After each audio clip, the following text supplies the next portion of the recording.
সংস্কার ব্যতীত যে নির্বাচন দেওয়া হয় সেই নির্বাচন গ্রহণযোগ্য নির্বাচন হবে না। অবশ্যই প্রয়োজনীয় সংস্কার করতে হবে, তারপরে নির্বাচন দিতে হবে।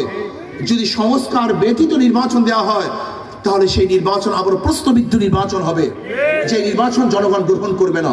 তাড়াহুড়ার কিছু নাই, আগে প্রয়োজনীয় সংস্কার করুন, তারপর নির্বাচন দেন। আর গণহত্যার বিচার চাই। যারা গণহত্যা করেছে গণহত্যার বিচার করতেই হবে। যদি হত্যাকারীকে ছেড়ে দেওয়া হয় তো এইটা সবসময় জুলুম হবে। এর চেয়ে বড় জুলুম আর কেউ কিছু হতে পারে না।